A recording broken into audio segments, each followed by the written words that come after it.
Hello everyone, welcome back to my channel.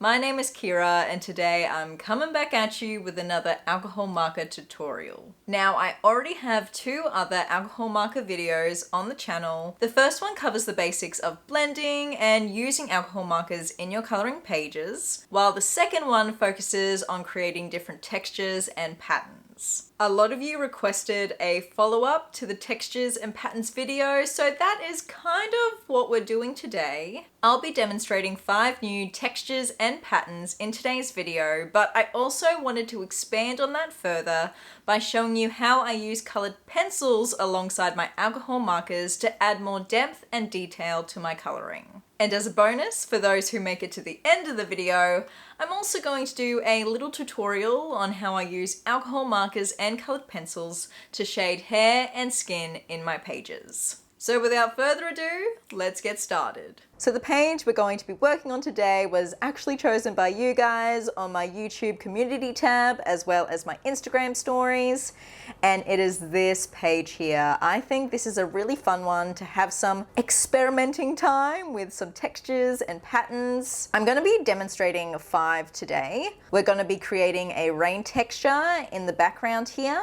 We're going to do some stone texture for the ground. We'll then do 2 different patterns which I'll use for the girls' dresses as well as their umbrellas. And then finally, I want to show you how to do some dewdrops, some raindrops on your leaves. So we'll do that on the leaves down here. Now, in case you were wondering, I'm going to be demonstrating all of the textures and patterns within this Ohuhu marker pad here. Oh my goodness, this is magic, this book. The alcohol marker does not bleed through, so you can use both sides of the paper. It'll be linked in my Amazon storefront if you want to pick it up down below. However, I also have a textures and patterns swatch sheet available on my Ko-fi store as well if you want to print that out and print it onto your own paper. So the first texture I'm going to demonstrate is for the stone pavement. I'll be using mostly grey tones, but you can definitely use any colours you like. The first step is to lay down a base layer using your lightest colour. And just a quick note, if you don't want your colours to blend, make sure each layer of alcohol marker is fully dry before adding the next. To create the actual stones, I'm using 3 colours, but of course you can use whatever you prefer. I'm simply making a bunch of squiggly shapes to form the stones. The demonstration I'm doing here is more of a bird's eye view, but when I apply it to the colouring page in a moment, I'll be shifting to a side perspective. I'm not trying to create a fully realistic scene, but I do want the perspective to feel as realistic as possible. Once the first layer is dry, go back in with the same colours to add shadows, focusing them toward the bottom of each stone. It's funny, people love alcohol markers because they're faster than coloured pencils, which I totally agree with, but I do find the drying process between layers a teensy bit tedious. Now let's add some pencil texture. The first thing I like to do is use my white Prismacolor to create subtle highlights on the stones. Try to place these highlights where you didn't put shadows, mostly towards the tops of each stone. You can add a little highlight near the shadow for contrast, but try not to go over it. Usually I do about 2 highlight spots per stone. And I'm being pretty rough with this. I'm not trying to blend smoothly because I want that pencil texture to enhance the roughness of the stone. Once the highlights are done, I'll add more shadow texture using a lead pencil. I'm using a 3B Faber-Castell lead pencil, but honestly, any will work. I'm just trusting my intuition to guide me on where to place the extra shadows. For even stronger highlights, I'll use a white paint pen. If the highlights look too strong, just dab them with your finger to soften them just a little bit. If I were going for a more cartoony look, I might leave the highlights crisp, but that's not really my personal preference. I feel like my style sits somewhere between realistic and cartoony, though the bright colours I use definitely lean more toward the cartoony side. Now that the stonework is done, I often find that the pavement behind it looks a little flat in comparison. To add more visual interest, I'm going in with an alcohol marker and some fine liners to create a dotted texture. Then I'll take the finest fine liner I have and lightly follow some of those clusters for extra depth. And there it is! There is your stone texture. Now let's apply it to the colouring page. So I realized I didn't really explain how this video was going to be formatted, but I'm sure you would have picked it up eventually. Basically, I'm showing each texture and pattern in swatch form first, and then how I adapt the swatch to work within the context of a coloring page. Now, I quickly realized it would have been a much smarter decision on my part to do the practice swatches on paper similar to Amazon paper. Amazon paper just really soaks up alcohol marker ink, so I had to make quite a few adjustments. Not just because of the illustration itself, but also due to the less than ideal paper quality. For this stone texture, the first thing I did was shift the perspective of the stones from a bird's eye view to a side view, like I prefaced before. This was done simply by making the squiggles more horizontal. The second adjustment I made was using a darker shade for the stone shadows. Since Amazon paper is so thirsty, the original marker color wasn't showing up clearly, so I had to go darker to make the shadows actually visible. Finally, I decided not to add any white Posca highlights on the stones because I felt like they weren't really necessary for this particular page. I was liking the more natural look.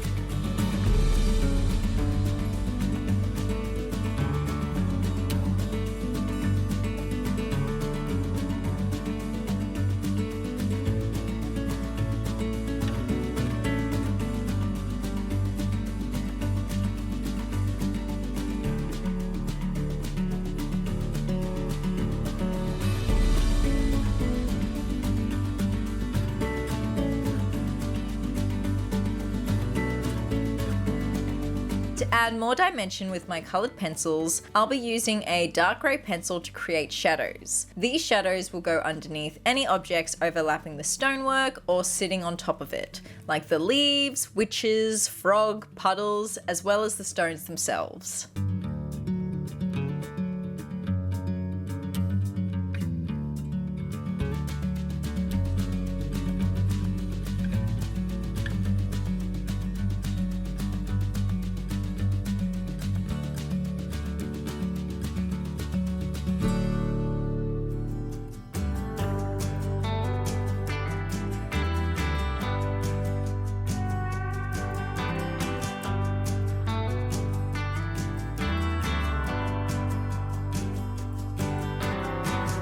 Okay, this is absolutely one of my favorite textures that I've discovered recently, which is how to create rain.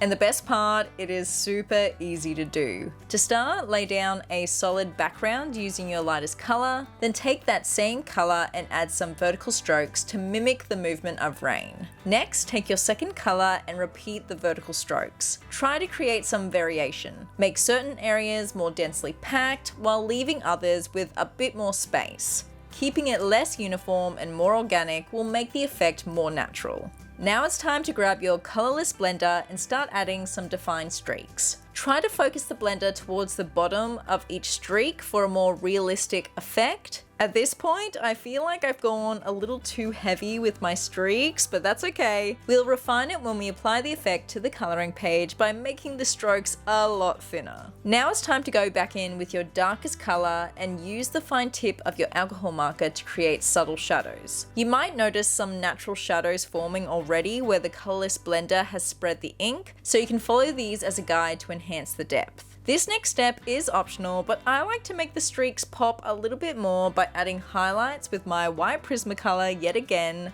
though instead of coloring the entire streak white, I focus on the edges of each vertical stroke to create a subtle shimmer within the raindrops. And then to take it even further, I'll use my white Posca paint pen to accentuate the highlights. Just make sure the highlights aren't identical on every drop. Varying them will make the effect look more dynamic.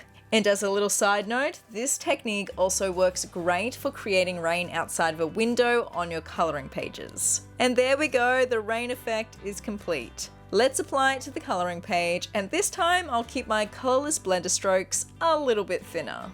The rain texture translated really well from the swatch to the coloring page. I didn't really have to change anything. The only major difference is that we're now covering a much larger space than during the swatching phase. If I were doing a different pattern or texture, I'd probably color with a circular motion to avoid streaks in the base layer, but for this texture, we actually want to embrace those streaks because they really help enhance the vertical motion of the rain.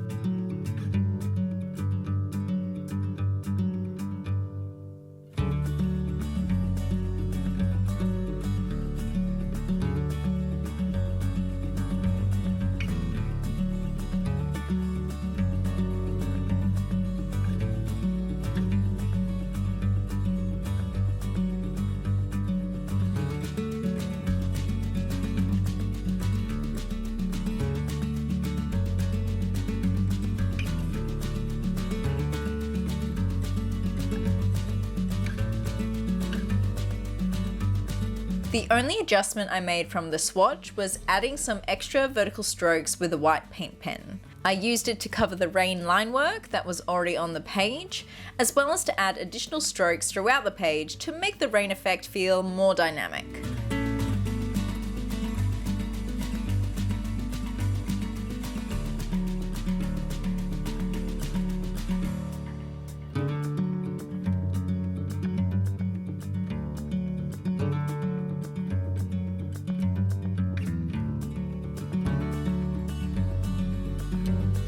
Now I'm going to show you how to create water droplets and dewdrops. To start, I'm laying down a base of green. This is just for the demonstration purposes, and I've found that the darker the base color, the better the effect turns out in the end. And just like before, we're going to use the colorless blender to create our shapes, some round droplets, some teardrop shapes, or whatever feels right to you. Try to concentrate the blender towards the bottom of one side of each droplet, since that's where our highlight will go. I personally prefer doing the little round dewdrops, but I'll also demonstrate a teardrop over here as well, just in case you want to do that one instead. Next, grab the same alcohol marker you used for the base color and start adding shadows around the droplets. I usually place the shadow on one side and then do a smaller one on the opposite side. To enhance the contrast even more, I like to go in with a fine liner and darken the shadows further. This step isn't strictly necessary, but I love the extra depth it adds. Now, using the white Prismacolor pencil, I'll strengthen the highlight we created earlier with the colorless blender. Then for an even brighter effect, I'll take my white acrylic marker and add some stronger highlights. And then that's it. That's all you have to do. Cute little dewdrops all done. This effect looks even better when applied to an actual object on a coloring page, so we better go do that now. I'm only going to do a few dewdrop examples here because I do not want to bore you to tears. Honestly, I think this effect turned out even better than it did on the Ohuhu marker paper. The Amazon paper really soaked up the colorless blender, which lightens the base marker color beautifully. I'm so happy with how this turned out. Watch me end up doing this effect on all of my coloring pages from now on.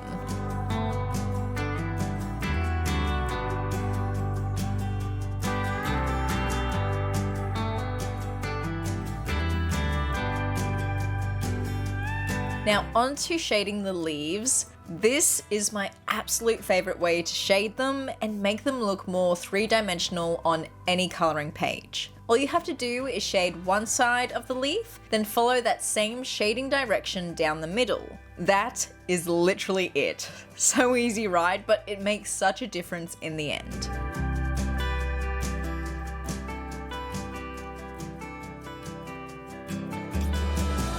Okie dokie, now it's time to create some fun patterns for the witches' dresses and umbrellas. So for this first pattern, we're going to do a love heart gingham design. Like with almost every texture and pattern in this video, I'm starting with a base layer in the lightest color of my combination. Once the base is dry, I'm creating vertical and horizontal strokes, keeping them evenly spaced. Or as evenly spaced as I can. Then using the darkest color in my combination, I'm accentuating the areas where the lines overlap. A quick tip here, alcohol markers tend to bleed a little, as I'm sure we all know, so try to make these little squares here slightly smaller than you think. they'll naturally spread out as they dry. Now, using the same dark color, I'm adding little love hearts in every other space, kind of like a checkerboard effect. I'll be honest, my spacing here is a little bit wonky, but hopefully I can be a bit more precise when applying it to the coloring page. Since my love heart shapes aren't as defined as I'd like them to be, I'm taking a similar color from my Brute Funer colored pencil set and refining the outlines a little bit more. Alright, this pattern swatch turned out a little bit messier than I wanted to, but let's clean it up and apply it to the coloring page. Okay, so this pattern needed a pretty big change from the swatch to the actual coloring page. I quickly realized there just wasn't enough space to fit the love hearts once the plaid pattern was drawn. So I decided to split the pattern in two. One set of alternate umbrella panels had the plaid pattern, while the other alternate panels had the love hearts. I also made sure to do 2 layers of the base alcohol marker color for the underside of the umbrellas, since this section would naturally be darker in real life. My first attempt at the plaid pattern wasn't great, but the second panel turned out much better. I found that placing 2 vertical lines for the plaid pattern right next to the line work helped me gauge where to add the 3rd vertical line in the center of the panel. Whenever you're adding a gingham or plaid pattern to a rounded or spherical object, it's super important to make sure your lines follow the curve of the object as much as possible. That really helps the pattern look more realistic. Now, you might be wondering how I decide what color to use for shading when there's a variety of colors in the pattern. My trick is to pick a darker shade of the most prominent color, which is usually the base color. For the pinky salmon panels of the umbrella, for instance, I used a dark salmon shade for the shadows and blended it out with a color similar to the base. Easy, but super effective.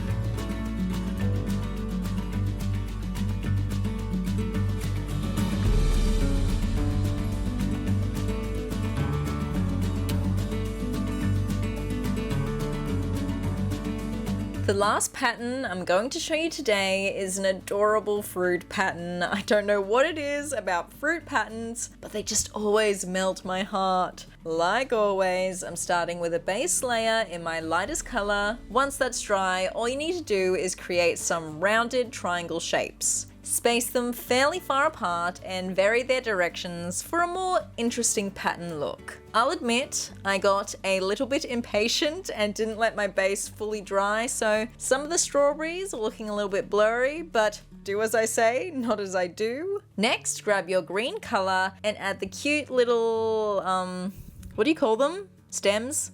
Leaves? You know what I mean. I like to make them a little bit flicky because I think it looks cuter, and I usually do 4 to 5 quick strokes at the top of each strawberry, plus a few random strokes in the background, like the leaves have fallen off some of the strawberries. The next step is optional, but I love adding shadows to my patterns whenever possible. So using the same color as the strawberries, I'm adding a shadow along the right hand side of each one. Just me trying to keep the lighting somewhat consistent. To fill in the background a bit more, take the same base color and add some scattered dots. This helps balance everything out. Now for the finishing touch, grab a super fine black liner and add some strawberry seeds. I usually do a line of 3, a line of 2, and then one little dot at the bottom.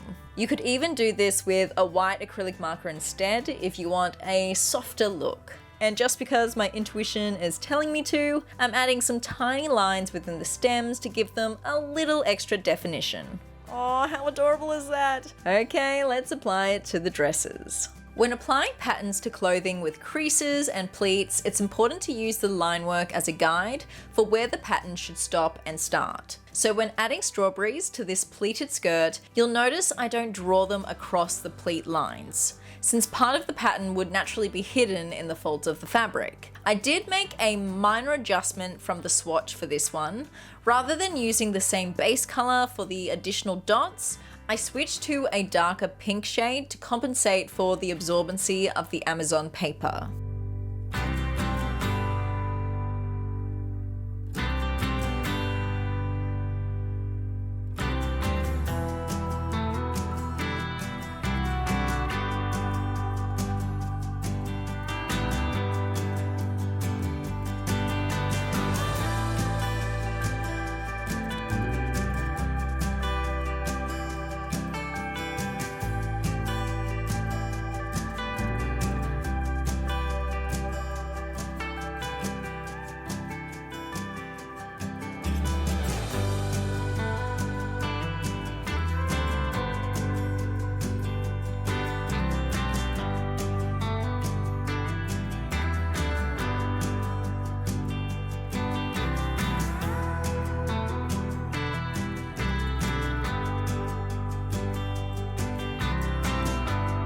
For shading the skirt, I took a slightly different approach and I'm really happy with the result. Instead of starting with the darkest shade, I gradually built up the depth. First, I shaded with a color just a bit darker than the base marker, then added more dimension with a deeper shade, and finally intensified the shadows even further with a dark gray. Recently, I've been debating whether I should push the contrast more in my coloring pages, and just the other day someone commented exactly that, to lean into deeper shadows to take my work to the next level, so I took that as a sign from the universe to stop hesitating and fully embrace it, and that's what I did with this skirt. And I think it does, it makes a big difference. I then colored the shirt off camera because I was curious how the whole outfit would look once finished, and I think it actually turned out pretty cute. For those interested, I used GY4 as my base alcohol marker color and shaded with my Artex colored pencils in dark green, fern green, and lime peel. We've made it to my bonus skin and hair tutorials. I thought the easiest way to explain my process was to break it down into steps. Let's start with how I color skin. Step 1, choose a 2-color alcohol marker combo, one for the base and one slightly darker for the shading. Step 2, base all the skin with the lighter marker and map out where the shadows will go using the darker shade. Step 3, blend the 2 shades together with the lighter marker, then go back and deepen the shadows with the darker shade again. Step 4, add more depth by shading with a colored pencil that's slightly darker than your darkest marker color. Blend this out with a pencil color similar to your base shade, and if needed, use a colorless blender pencil to smooth everything out.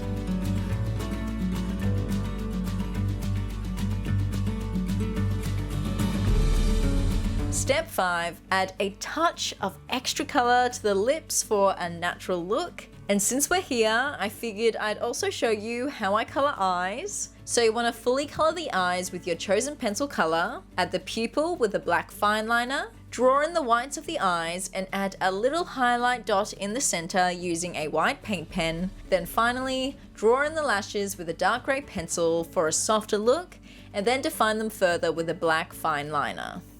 Okay, there aren't quite as many steps when it comes to coloring hair, or at least not for me. You'll want another 2-color alcohol marker combo, a light base color, and a notably darker shade for the shadows. Step 1, base all the hair with your lightest marker and add shadows using the darker shade, focusing on areas where different strands of hair overlap.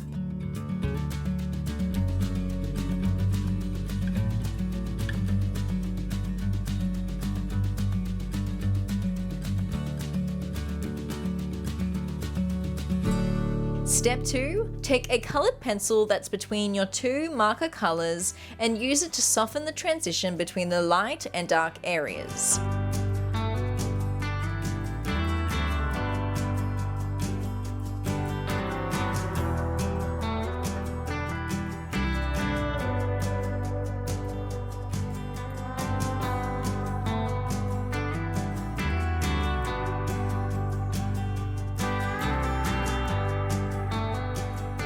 Step 3, deepen the shadows with the colored pencil that's darker than your darkest marker shade.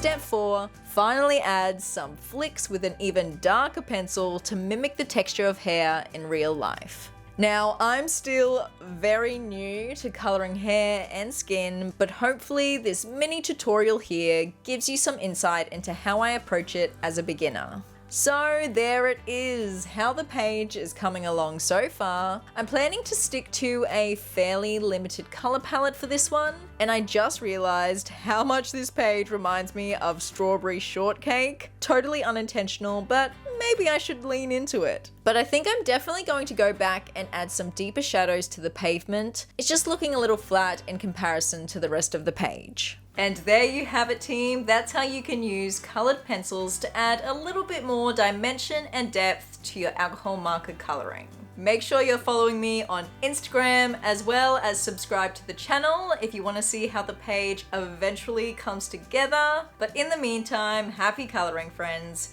Have a good day, have a good life, and I'll see you in the next one. Bye!